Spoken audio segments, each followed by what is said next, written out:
19 জুনত ছবিগৃহলৈ আহিব নতুন অসমীয়া ছবি মহাবাহু দ্য ব্ৰহ্মপুত্ৰ। আজি মুকলি কৰা হ'ল ছবিখনৰ ট্ৰেইলাৰ, এটি গীত আৰু 4খনকৈ পোষ্টাৰ। আজিৰ অনুষ্ঠানত উপস্থিত থাকে ডিমৌ বিধানসভা সমষ্টিৰ বিধায়ক সুশান্ত বৰগোহাঁই, অভিনেত্ৰী মলয়া গোস্বামী প্ৰমুখ্যে মহাবাহু নিৰ্মাতা কলাকুশলী। মহাবাহু ছবিখনৰ এটি গীতত কণ্ঠদান কৰিছে জুবিন গাৰ্গে। ছবিখনৰ কাহিনী আৰু পৰিচালনা প্ৰাঞ্জল প্ৰতিম চেতিয়াৰ, প্ৰযোজনা মনোজ চাংবন ফুকনৰ। মহাবাহুত অভিনয় কৰিছে প্ৰাঞ্জল প্ৰতিম চেতিয়াৰ লগতে প্ৰীতি কংকনা, যদুমণি দত্ত, পল্লৱী গোহাঁই পাঠক, অঞ্জু হাজৰিকা প্ৰমুখ্যে বহু নপুৰণি শিল্পীয়ে। মহাবাহু ব্ৰহ্মপুত্ৰ বুলি ক'লে অসমৰ কৃষ্টি সংস্কৃতিৰ লগত এটা জড়িত হৈ থাকে।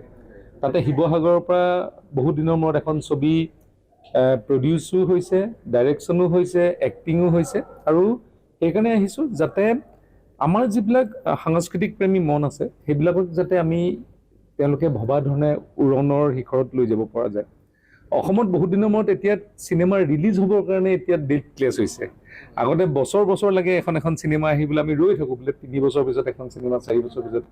এই ইণ্ডাষ্ট্ৰিটো যিমান গ্ৰ' হ'ব ইমানে আমাৰ সাংস্কৃতিক জগতখন শক্তিশালী হ'ব। কেনেকৈ প্ৰকাশ কৰিম, কাৰণ 2019 চনৰ পৰাই আৰম্ভ হৈছিল আমাৰ এই দীঘলীয়া যাত্ৰা। তাৰ মাজত আমাৰ বিভিন্ন মহামাৰী, কা আন্দোলন, বাধা বিঘিনিৰ মাজত নেওচি চিনেমাখন কমপ্লিট হ'ল। তাৰপিছত সদায় এনেকুৱা হ'ল কি তেওঁলোকৰ আৰু নহয় আৰু কিবা এটা সংযোজন আৰু ভাল কৰিব পাৰি নেকি, VFX, যিহেতু আমাৰ মহাবাহু, আমাৰ যিটো আমাৰ সমাজ, আমাৰ জীৱন, সেয়া সম্পূৰ্ণ আমাৰ ব্ৰহ্মপুত্ৰ মহাবাহুৰ ওপৰতে নিৰ্ভৰশীল অসমবাসীৰ বাবে।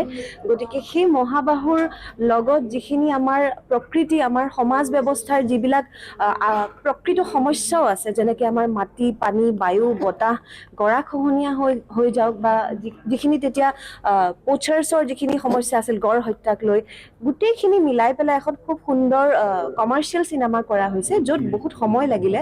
বহুত বছৰ আমি শিৱসাগৰৰ বহুত গাঁৱে ভূঞে বিভিন্ন জেগাত শ্বুটিং কৰিছোঁ, আৰু যেনেকৈ জংঘলৰ মাজত আমি প্ৰকৃতিৰ মাজত বহুত সময় কটাইছোঁ, দিচাং নৈৰ কাষত। খুব ভাল লগা সুন্দৰ মধুৰ অভিজ্ঞতা আৰু স্মৃতি, যি গোটেই জীৱনভৰ কঢ়িয়াই লৈ ফুৰিব পাৰিম।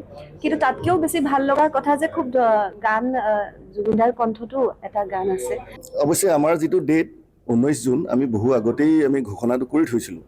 গতিকে এতিয়া আমি দেখা পাইছোঁ যে আমাৰ আগে পিছে ভালেকেইখন আগশাৰীৰ অসমীয়া চিনেমা আছে। কিন্তু মই এতিয়াও আমি যদি পজিটিভ হ'ব খোজোঁ, যে মই যদি ক'ব খোজোঁ যে অসমত এতিয়া আমাৰ এই গ্ৰীষ্মকালীন সময়খিনিত যেন চিনেমাৰ এটা ফেষ্টিভেল হৈছে বা এটা জ্বৰ উঠিছে, ঠিক তেনেকৈ আটাইকেইখন ছবিকে একেলগে লৈ যাব পৰা কিবা ব্যৱস্থা আছে নেকি, তেনেকুৱা ধৰণৰো আমি চিন্তা চৰ্চা কৰাৰ আচলতে প্ৰয়োজনীয়তা আছে। তথাপিও এতিয়ালৈকে আটাই নিজৰ ডেটতে অটল হৈ আছে। তথাপিও আগন্তুক দিনত আমি কি কৰিব পাৰোঁ চাওঁ। তথাপিও আমি 19 জুন তাৰিখে আমাৰ চিনেমাখন অসমৰ চিত্ৰগৃহত মুকলি হ'ব বুলি এই মুহূৰ্তত আপোনালোকক জনাই থৈছোঁ।